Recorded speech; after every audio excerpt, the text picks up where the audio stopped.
भारत में SUV segments में दबदबा महिंद्रा एंड महिंद्रा का है।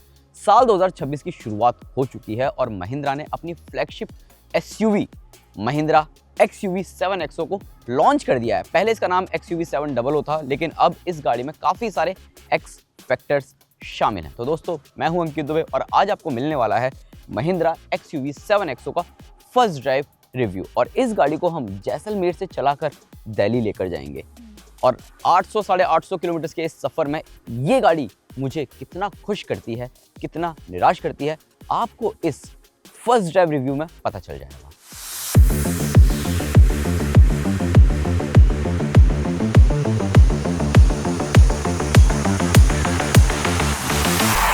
जैसलमेर से दिल्ली के लिए तो इस गाड़ी को लेकर निकलेंगे, लेकिन उससे पहले इस गाड़ी के लुक्स एंड डिज़ाइन को लेकर बात करें तो इस गाड़ी को अगर आप देखेंगे तो इसका जो डिज़ाइन लैंग्वेज है वो पुरानी वाली XUV 700 जैसा ही देखने को मिलता है, लेकिन नई महिंद्रा XUV 7XO को काफ़ी ज़्यादा शार्प बना दिया है। एजेस थोड़े से और क्लीन कर दिए हैं और शार्पनेस इसमें साफ देखने को मिलती है। कुल मिलाकर ये गाड़ी प्रीमियम होने के साथ साथ स्पोर्टी भी ज़्यादा हो गई है। जैसे कि आप हेडलाइट का डिज़ाइन देखेंगे तो ये काफ़ी हद तक अलग देखने को मिलता है। हालांकि जो लैंग्वेज है, डिज़ाइन लैंग्वेज, वो सेम वैसा ही है, बट अब यहाँ पर आपको और ज़्यादा ब्राइट हेडलाइट्स मिल जाती है। ग्रिल जो है इसका ट्रीटमेंट अलग हो चुका है, साथ ही साथ नीचे की तरफ भी अगर आप देखेंगे जो लोअर ग्रिल है उसका भी ट्रीटमेंट अलग है। और ये जो फॉग लाइट है, यहाँ पर ये प्रोजेक्टर फॉग लाइट्स मिल जाती है जिनका थ्रो काफ़ी ज़्यादा बढ़िया है रात के समय। बाकी फ्रंट में और कोई बदलाव नहीं है। नीचे रडार है, ऊपर कैमरा है, तो ऐसे में एडास लेवल 2 के फीचर्स भी कंपनी इसमें ऑफर कर रही है। साइड प्रोफाइल में भी अगर आप देखेंगे तो एलॉय व्हील का जो डिज़ाइन है वो अलग मिल जाता है। 19 इंच के आपको व्हील्स मिल जाते हैं। टायर का सेक्शन काफ़ी ज़्यादा अच्छा है। ORVMs काफ़ी चंकी देखने को मिलते हैं। फ्लश डोर हैंडल्स है, रूफ रेल्स है, पियानो ब्लैक फिनिश का आपको इस्तेमाल देखने को मिल जाएगा यहाँ नीचे की तरफ। हालांकि ये ना थोड़ा सा गंदा हो जाता है, बस यहाँ पर यही थोड़ी सी समस्या है। अदरवाइज ये गाड़ी काफ़ी ज़्यादा प्रीमियम नज़र आती है। रेयर में भी अगर आप देखेंगे तो वहाँ पर भी जो टेल लाइट का डिज़ाइन है वो भी अब चेंज कर दिया गया है और AX7L वेरिएंट है, टॉप एंड है, तो उसकी बैजिंग वहाँ पर देखने को मिल जाती है। और XUV 7XO लिखा हुआ है जिस तरीके से, वो भी काफ़ी ज़्यादा प्रीमियम नज़र आता है। XUV 7XO के इंटीरियर में अगर आप आएंगे तो इस गाड़ी का जो इंटीरियर है वो पूरी तरह बदला हुआ नज़र आएगा। पार्टी भी इसका जो काम कर रहा है वो है यहाँ पर मिलने वाली 3 स्क्रीन्स, और ये जो तीनों स्क्रीन्स हैं ऑब्वियसली बात है 31 इंचेस से ज़्यादा है अगर तीनों को आप कंबाइंड देखते हैं तो। बाकी इसमें बहुत सारी टेक्नोलॉजीज़ कंपनी ने शामिल की हैं। वन बाई वन बात करेंगे, लेकिन उससे पहले मैं आपको जो इस गाड़ी में फिट एंड फिनिश है, जो क्वालिटी है, जो लुक एंड फील है, वो समझा देता हूँ। देखो, अगर आप डैशबोर्ड पर देखेंगे तो यहाँ पर हार्ड प्लास्टिक का इस्तेमाल किया गया है और ये काफ़ी अच्छी ग्रेड वाली प्लास्टिक नज़र आ रही है। यहाँ पर सॉफ्ट टच मटेरियल आपको देखने को मिल जाती है, नो डाउट बहुत ही ज़्यादा प्रीमियम है। पियानो ब्लैक फिनिश का इस्तेमाल आपको यहाँ सेंटर कंसोल पर मिलेगा। और साइड से भी अगर आप देखेंगे तो ये वाला जो टेक्सचर है वो काफ़ी ज़्यादा अच्छा नज़र आ रहा है जब आप इसे टच करते हैं। ये जो पियानो ब्लैक फिनिश है ऑब्वियसली बात है गंदा हो जाता है थोड़ा सा, तो ऐसे में आपको माइक्रोफाइबर क्लॉथ रखने की ज़रूरत पड़ेगी ही पड़ेगी गाड़ी के अंदर। बाकी जो ओवरऑल डिज़ाइन थीम है गाड़ी में, वो अगर आप देखेंगे या इंटीरियर का जो लेआउट देखेंगे, वो देखो काफ़ी ज़्यादा लाइट रखा है इस टॉप एंड वर्जन में। तो लाइट कलर थीम के साथ ये गाड़ी और ज़्यादा स्पेशियस नज़र आ रही है। इसके अलावा यहाँ पर ये जो स्टीयरिंग व्हील है, स्टीयरिंग व्हील अगर आप देखेंगे तो ये चेंज कर दिया गया है। स्टीयरिंग माउंटेन कंट्रोल्स अब आपको और ज़्यादा इजी टू यूज़ देखने को मिल जाते हैं, काफ़ी ज़्यादा प्रीमियम मिल जाते हैं।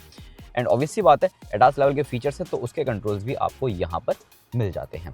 बाकी जो लेफ्ट साइड में जिस तरीके से आपको वाइपर वगैरह के कंट्रोल्स है और राइट साइड में जो हेडलैम्प्स वगैरह के कंट्रोल्स हैं, वो दोनों काफ़ी बढ़िया मिलते हैं, काफ़ी अच्छी क्वालिटी के नज़र भी आते हैं। इसके अलावा इस गाड़ी में आपको यहाँ पर ऊपर सनग्लास होल्डर मिल जाता है, फ्रेमलेस IRVM मिल जाता है, जो कि आपने महिंद्रा की XUV 3XO में भी देखा होगा, रेवेक्स वेरिएंट में। यहाँ मिरर है। बाकी जो सीट्स हैं इलेक्ट्रिकली एडजस्टेबल होने के साथ साथ आपको मेमोरी फंक्शंस के साथ भी मिल जाती हैं। वेलकम फंक्शन आपको इसमें मिल जाता है। सीट्स का जो कंफर्ट है वो पहले के मुकाबले ज़्यादा हो गया है, तो ऐसे में जब आप सीट्स पर बैठते हैं तो ऑब्वियसली बात है आपको काफ़ी ज़्यादा आरामदायक ये गाड़ी नज़र आती है। यहाँ पर ये जो आर्मरेस्ट है स्लाइडिंग फंक्शन के साथ मिलता है। स्टोरेज स्पेस के मामले में कंपनी ने कोई कसर नहीं छोड़ी है। यहाँ पर भी अच्छा खासा स्टोरेज स्पेस है। यहाँ पर भी आप की वगैरह रख सकते हैं, 2 कप होल्डर मिल जाता है आपको।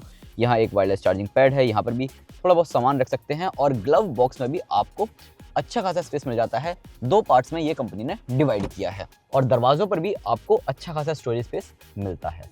अब अगर हम टेक्नोलॉजी की बात करें तो देखो इस तरीके की ट्रिनिटी स्क्रीन्स आपने महिंद्रा की XUV 9S 9E में देखी है और यही स्क्रीन अब आपको महिंद्रा की XUV 7XO में भी देखने को मिल रही है। लेकिन इनमें कुछ कुछ फीचर्स अतिरिक्त शामिल किए हैं। अतिरिक्त कौन से हैं वो अभी मैं आपको बाद में बताऊंगा, लेकिन क्या क्या एक्सिस्टिंग फीचर्स है वो मैं आपको बता देता हूँ। तो देखो ये जो को ड्राइवर डिस्प्ले है इसमें आपको फन एंड वर्क जिस हिसाब से आपको 9S में देखने को मिल रहा था XUV 9S में, वैसे ही आपको इसमें भी देखने को मिल जाता है। आपको YouTube मिल जाता है, YouTube किड्स है, एप्पल म्यूजिक है, आप Amazon से शॉपिंग कर सकते हैं, गेम खेल सकते हैं या फिर ब्लिंकिट से अगर आपको कुछ ऑर्डर करना है तो वो आप कर सकते हैं। कुल मिलाकर बहुत सारी चीज़ें आपको इसमें देखने को मिल जाती है। कह सकते हो कि प्रॉपर एक टैब वाले फीचर्स आपको इसमें मिल जाते हैं। इसके अलावा ये जो इंफोटेनमेंट सिस्टम है इसमें भी आप इसी तरीके के कुछ फीचर्स यूज़ कर सकते हैं, लेकिन कुछ और अतिरिक्त फीचर्स ऐसे हैं जो कि पहले के मुकाबले बहुत ही ज़्यादा हाईटेक हो गए हैं। खास बात पता है क्या है, इस गाड़ी में आपको 360 डिग्री पार्किंग व्यू कैमरा के साथ साथ 540 डिग्री व्यू तक कैमरा मिल जाता है, जो कि गाड़ी के चारों तरफ या कह सकते हो गाड़ी के आर पार की चीज़ें भी आप देख सकते हैं। वेल, ये तो टेक्नोलॉजी वाइज बात हो गई है। स्नैपड्रैगन पावर्ड पूरा सिस्टम है और ऑब्वियस सी बात है काफ़ी ज़्यादा तेज़ चलता है, काफ़ी ज़्यादा हाईटेक है। एंड फर्स्ट इन सेगमेंट कुछ फीचर्स की अगर हम बात करें तो उनमें सबसे पहला पता क्या है जो कि इस गाड़ी को देश की पहली गाड़ी बनाता है, वो क्या, इस गाड़ी में आपको हार्मन कार्डन के 16 स्पीकर्स मिलते हैं जिनमें डॉल्बी एटमॉस इंटीग्रेट किया गया है। साथ ही इस गाड़ी में आपको डॉल्बी विजन भी मिल जाता है। तो डॉल्बी एटमॉस, डॉल्बी विजन, ये 2 चीज़ें आपको इस गाड़ी में मिल जाती है और इसी फीचर के चलते ये गाड़ी इंडिया की फर्स्ट SUV है। साथ ही इस गाड़ी में आपको एलेक्सा के साथ चैट GPT असिस्ट भी मिल जाता है, जो कि आपके एक्सपीरियंस को और ज़्यादा हाईटेक बनाता है।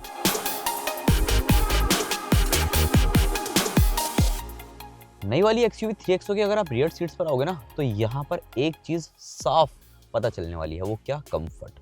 जो पुरानी वाली XUV 700 थी उसके मुकाबले इस गाड़ी में ज़्यादा कंफर्ट मिल रहा है इन सीटों के ज़रिए।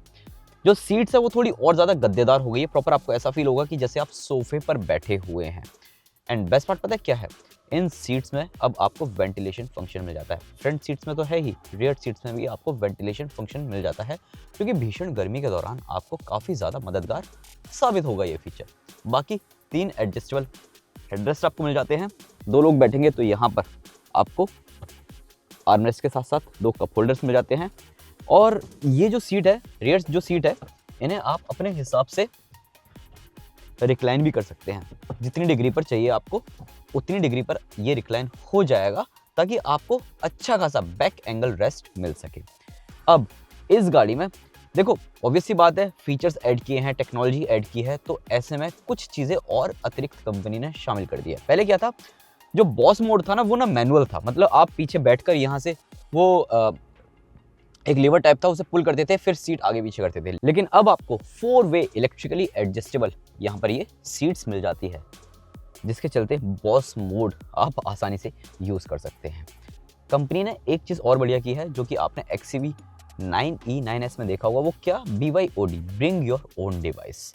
तो आप अपनी डिवाइस लाकर यहाँ पर कनेक्ट कर सकते हैं। 65 वॉट का फास्ट चार्जिंग सपोर्ट आपको मिल जाता है दोनों ही सीट्स के पीछे। और अगर आपको एंटरटेनमेंट के तौर पर मूवीज़ देखनी है टैबलेट वगैरह लगाकर, या फिर काम करना है, मीटिंग्स अटेंड करनी है, तो वो आप इजीली कर सकते हैं। बाकी सुविधाओं के तौर पर यहाँ 2 AC वेंट्स हैं। एंड बेस्ट पार्ट क्या है कि यहाँ पर एक और wireless charging pad company offer कर रही है। तो 2 वायरलेस चार्जिंग पैड हो गए हैं। साथ ही फ्रंट में वेंटिलेटेड सीट्स, रियर में वेंटिलेटेड सीट्स और बड़ी सी पैनोरामिक सनरूफ कंपनी इसमें ऑफर कर रही है। इसके अलावा यहाँ पर आपको कर्टेन्स मिल जाते हैं प्रीवियसी के लिए। दरवाजों पर अच्छा खासा स्टोरेज स्पेस मिल जाता है। अब चलते हैं 3rd रो वाली सीट्स पर और देखते हैं वहाँ पर कितना स्पेस है, या जो पुरानी वाली XUV 700 थी उसके मुकाबले कंफर्ट थोड़ा ज़्यादा हुआ है या नहीं, चेक करते हैं।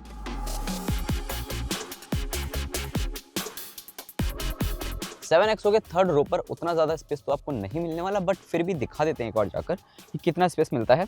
यहाँ पर एक लीवर है, उसे इस तरीके से ऊपर की तरफ पुल करेंगे तो ये एक ही बार में टम्बल डाउन हो जाएगी और ऐसे आप पीछे की तरफ आसानी से जा सकते हैं। फिर उसके बाद आप यहाँ से सीट को ऊपर उठा सकते हैं। थर्ड रो वाली जो सीट्स हैं उनका भी कंफर्ट पहले के मुकाबले थोड़ा ज़्यादा हुआ है। स्पेस में कोई तब्दीलियां देखने को नहीं मिली, स्पेस उतना ही मिलता है जितना पहले मिल रहा था। तो यहाँ पर सिर्फ बच्चे ही बैठ सकते हैं, छोटे बच्चे। उनके लिए वाटर बॉटल होल्डर है यहाँ पर दोनों ही तरफ। AC वेंट्स आपको मिल जाते हैं, AC फैन कंट्रोलर मिल जाता है, 12 वोल्ट का सॉकेट मिल जाता है। कोई भी टाइप C पोर्ट्स वगैरह नहीं है, जो कि मुझे लगता है कंपनी को देना चाहिए था। लेकिन अगर आप थर्ड रो वाली जो सीट्स हैं इन्हें प्रॉपर फोल्ड कर देते हैं तो एक तो ये फ्लैट फोल्ड हो जाती हैं, ऊपर से आपको ज़्यादा से ज़्यादा बूट स्पेस मिल जाता है। टेलगेट जो है वो इलेक्ट्रिक नहीं है, मुझे लगता है कंपनी को इलेक्ट्रिक टेलगेट देने की ज़रूरत थी। टाटा सफारी अगर आप देखेंगे तो उसमें आपको इलेक्ट्रिक टेलगेट मिल जाता है विद जेस्चर कंट्रोल, लेकिन इसमें इलेक्ट्रिक टेलगेट नहीं है। हालांकि जो बूट स्पेस है वो अच्छा खासा आपको मिल रहा है, और अगर आप 4-5 लोग हैं, लंबी दूरी की यात्रा पर जा रहे हैं, तो ऐसे में आप यहाँ पर ज़्यादा से ज़्यादा सामान रख सकते हैं। अब जैसलमेर से दिल्ली की तरफ निकल तो चुके हैं, तो इस गाड़ी के ड्राइविंग डायनामिक्स और परफॉर्मेंस को लेकर भी बात कर लेते हैं। हालांकि परफॉर्मेंस में आपको उतना कुछ बदलाव देखने को नहीं मिलेगा, XUV 700 वाला ही इंजन इसमें मिल जाता है। लेकिन हाँ, कुछ बदलाव है वो ज़रूर मैं आपको बताऊंगा। तो 7XO में आपको 2 इंजन ऑप्शंस मिलते हैं, एक टर्बो पेट्रोल 2 लीटर का और साथ ही एक 2200 सीसी यानी कि 2.2 लीटर का mHawk diesel engine. Diesel engine automatic transmission और मैनुअल ट्रांसमिशन के साथ आता है। हम चला रहे हैं ऑटोमेटिक ट्रांसमिशन, और डीजल इंजन 185 PS की पावर, 450 Nm का टॉर्क देता है ऑटोमेटिक ट्रांसमिशन के साथ, जबकि मैनुअल ट्रांसमिशन के साथ 420 Nm का टॉर्क देता है। तो इस गाड़ी को अगर आप हाईवे पर चलाते हैं तो देखो, इंजन जो है वो रिफाइंड है बट शोर करता है एट हाई स्पीड। लेकिन अगर आप इस गाड़ी को सिटी वगैरह में चला रहे होते हैं या फिर बम्पर टू बम्पर ट्रैफिक वगैरह में चलाते हैं, तो इसका जो स्मार्ट हाइब्रिड सिस्टम है वो काफ़ी बढ़िया काम करता है। साथ ही साथ इंजन भी उतना ज़्यादा शोर करता हुआ नज़र नहीं आता। बेस्ट पार्ट पता है क्या किया है कंपनी ने? जो इसकी विंडशील्ड है, विंडशील्ड पहले के मुकाबले यानी कि जो पुरानी XUV 700 थी उसके मुकाबले उतना ज़्यादा अंदर शोर नहीं आता है, NVH लेवल्स और ज़्यादा बेहतर हो जाते हैं। इसके अलावा जो स्टीयरिंग का फीडबैक है वो भी काफ़ी ज़्यादा कमांडिंग है। अगर आप हाईवे पर चल रहे हैं और अगर आपको एकदम से ओवरटेक करना है तो वो भी आप इजीली कर सकते हैं। गाड़ी में 4 ड्राइव मोड्स आपको मिलते हैं, जिप, जैप, जूम और कस्टम। मोस्टली जो डिफ़ॉल्ट मोड है वो है जैप यानी कि नॉर्मल आप कह सकते हो।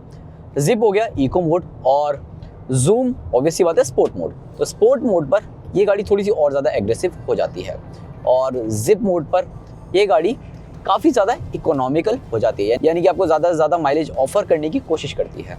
सबसे बड़ा बदलाव 7XO में जो देखने को मिलता है वो है इसकी राइड क्वालिटी, सस्पेंशन सेटअप। अगर आप उबड़-खाबड़ सड़कों पर भी इस गाड़ी को चलाते हैं तो भी आपको कोई दिक्कत नहीं होती, आपको काफ़ी ज़्यादा मज़ेदार ये राइड क्वालिटी ऑफर करती हुई नज़र आती है। हमने इसके साथ थोड़ा सा ऑफ रोड भी किया। ऑफ रोडिंग करने के बाद इस गाड़ी ने, सच बताऊँ तो राइड क्वालिटी में मुझे कहीं निराश नहीं किया।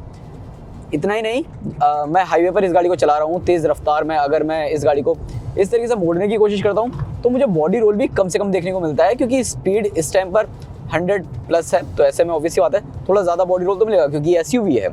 लेकिन अगर आप तेज़ रफ्तार में कॉर्नरिंग पर मोड़ने की कोशिश करते हैं तो वहाँ पर भी जो बॉडी रोल है वो काफ़ी कंट्रोल्ड देखने को मिलता है, और इसी वजह से इस गाड़ी के जो डायनेमिक्स है वो पहले के मुकाबले और ज़्यादा बेहतर हो चुके हैं। भले ही NVH लेवल्स पर कंपनी ने काफ़ी ज़्यादा काम किया है, लेकिन हाई स्पीड में अगर आप हाईवे पर 100 या 110 km/h की रफ्तार में इसे चला रहे होते हैं तो जो विंड नॉइज़ है और जो टायर का नॉइज़ है वो आपको साफ सुनने को मिलता है गाड़ी के अंदर। पुरानी वाली जो XUV 700 थी उसमें भी आपको एडास लेवल के फीचर्स मिलते थे। नई वाली जो 7XO है इसमें भी एडास लेवल के फीचर्स मिलते हैं, लेकिन इस बार 7XO के जो एडास लेवल वाले फीचर्स हैं उन्हें थोड़ा और अपग्रेड कर दिया है और थोड़ा और सटीक तरीके से ये काम करते हुए नज़र आते हैं। अब सबसे ख़ास चीज़ तो ये है कि जब आप गाड़ी चला रहे होते हैं तो जो रेडार है, जो सेंसर्स हैं और जो कैमरा है, उसके चलते ये गाड़ी आपको डिस्प्ले पे दिखाती है। ये बेसिकली इसमें आपको मिल जाता है एक ड्राइवर असिस्ट, और इसमें क्या होता है कि यहाँ इंस्ट्रूमेंट क्लस्टर पर आपको साफ देखने को मिल जाता है कि कहाँ पर रोड की लेन्स बनी हुई है, बेसिकली जो लाइन्स है वो कहाँ बनी हुई है, और कौन सी गाड़ी चल रही है, ट्रक चल रहा है, कार चल रही है, गाय आ रही है, भैंस आ रही है, वो सारी चीज़ें यहाँ पर इस स्क्रीन में देखने को मिल जाती है, जो कि काफ़ी ज़्यादा अच्छी बात है। और उससे भी ज़्यादा अच्छी बात पता है क्या है, जो लेन कीप असिस्ट है, जो कॉलिजन अवॉइडेंस फीचर है, वो काफ़ी बढ़िया काम करता हुआ नज़र आता है। और adaptive cruise control no doubt ultimate काम करता हुआ नज़र आ रहा है। माइलेज की बात हो रही है तो इस गाड़ी का हमने माइलेज टेस्ट भी किया। हमने ऑटो कट तक इसका फ्यूल टैंक भरवाया और उसके बाद हमने लगभग इसे 204 किलोमीटर तक इस गाड़ी को चलाया। यहाँ देखो 204.8 किलोमीटर ये गाड़ी चल चुकी है। ट्रिप हमने 0 कर दिया था जब हम लेके निकले थे। सिर्फ जैप मोड पर हमने इसे ज़्यादातर चलाया, हाईवे पर चलाया ज़्यादातर। और जो फ्यूल आया है इसमें वो है 12.20 लीटर। तो फटाफट से चेक कर लेते हैं माइलेज यहाँ पर कैलकुलेट करके। तो यहाँ पर कितना माइलेज इसने दिया है, तो यहाँ आप देखोगे 204.8 डिवाइड बाई 12.20 16.78 kmpl तक का इसने माइलेज दिया है, अगर आप हाईवे पर लॉन्ग रन पर इसे लेकर जाते हैं। लगातार 13 घंटे की ड्राइव करने के बाद अब आखिरकार हम पहुंच चुके हैं। 800 किलोमीटर से ज़्यादा का सफ़र हमने कर लिया है। जैसलमेर से निकले थे, दिल्ली आ चुके हैं और इस गाड़ी ने काफ़ी जगह मुझे खुश किया। कैसे खुश किया? क्योंकि देखो अक्सर ना हम लोग जब रिव्यू करते हैं तब दिन में गाड़ी चलाते हैं ज़्यादातर और आपको बताते हैं, लेकिन रात के समय जब मैं इस गाड़ी को चला रहा था तो इस गाड़ी ने मेरा कॉन्फिडेंस लेवल डाउन नहीं होने दिया। विंटर्स का टाइम है, फॉगी रोड्स हैं, कई इलाके ऐसे हैं जहाँ पर बहुत ज़्यादा धुंध है, तो वहाँ पर इस गाड़ी के जो एडास लेवल के फीचर्स हैं उन्होंने बहुत ज़्यादा साथ दिया। फॉगलाइट हेडलाइट का जो थ्रो था नो डाउट बहुत ही ज़बरदस्त था। एंड यस, रात का समय है तो आप इसमें ग्रूव मी फीचर भी यूज़ कर सकते हैं, जो कि प्रॉपर एक डिस्को लाइट वाला फीचर है, जो कि आपने महिंद्रा की BE6, XCV 9S और 9E में देखा होगा। वो अब आपको महिंद्रा की 7XO में भी देखने को मिल रहा है। हालांकि रूफ में उस तरीके की लाइटिंग वाला फीचर नहीं है। आपको जो ग्रूव मी फीचर है वो basically headlights, tail lights, DRLs वगैरह में ही देखने को मिलता है। इस गाड़ी की शुरुआती कीमत है 13,66,000 रुपये एक्स शोरूम, जो कि जाती है 24,92,000 रुपये एक्स शोरूम। अब इस कीमत के लिहाज से देखा जाए तो ये गाड़ी एक परफेक्ट SUV साबित हो रही है, एक वैल्यू फॉर मनी प्रोडक्ट साबित हो रहा है। क्योंकि अगर आप इस गाड़ी का बेस मॉडल भी खरीदेंगे ना तो उसमें भी बहुत सारे फीचर्स हैं। उसमें भी आपको 3 स्क्रीन्स मिल जाएंगी, उसमें भी आपको 75 प्लस सेफ्टी फीचर्स मिल जाते हैं। तो ऐसे में महिंद्रा ने XUV 700 में जितनी भी कमियां थी उन सारी कमियों को खत्म करने की लगभग कोशिश की है। 1-2 फीचर्स मिसिंग है, जैसे कि इलेक्ट्रिक टेलगेट नहीं है। बाकी इस गाड़ी का जो NVH लेवल है वो थोड़ा और ज़्यादा बेटर हो सकता था इस डीजल इंजन के साथ। बाकी ओवरऑल आप बताओ आपकी क्या राय है इस नई महिंद्रा XUV 7XO को लेकर। और हाँ, वीडियो पसंद आया हो तो लाइक करें, शेयर करें, और पहली बार अगर आप इस चैनल पर वीडियो देख रहे हैं तो चैनल को सब्सक्राइब करना ना भूलें।